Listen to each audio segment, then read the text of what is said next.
Assalomu alaykum hurmatli obunachilar, mana ko'rib turganlaringiz yig'ish apparatini yasash jarayonlari va bitta holatlarni sizlarga ko'rsatib o'tamiz akalar. Mana bularimiz dizelni bo'lyapti akalar. Dizelni traktor 4 gibrid hammasidan bor yasab beramiz. Zakaz bo'yicha materiallarga ahamiyat berishlaringiz mumkin. Motorlarimiz 11-15, reduktorimiz 350 lik RM. Mana shniklarimiz hamma yo'g'i materiallarga ahamiyat berishlari mumkin.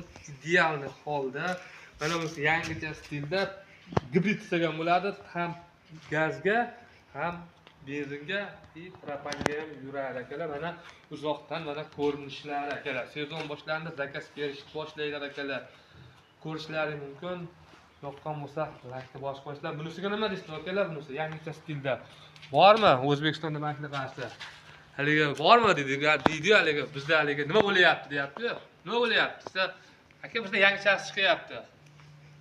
Yoqqan bo'lsa laykni bosib qo'yinglar, obuna qo'yinglar. Mana ko'rishlaringiz mumkin.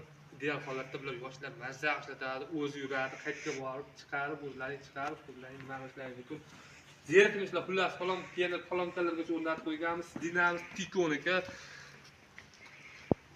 Motorimizni sizlarga aytib o'tadigan bo'lsak akalar, motorimiz 24 lardi motori, 53 lar bilan bir xil kuchi, tortim kuchi, quvvat kuchi bir xil 53 kamazlar bilan buni motori bir xil. Bir tomchi yog' yemaydi akalar. Ko'rishlaringiz mumkin. Yo'qsa lankni bosasizlar, obuna qo'yasizlar, ko'rsatib o'tamiz. Uzoqdan va yaqindan ko'rinish akalar.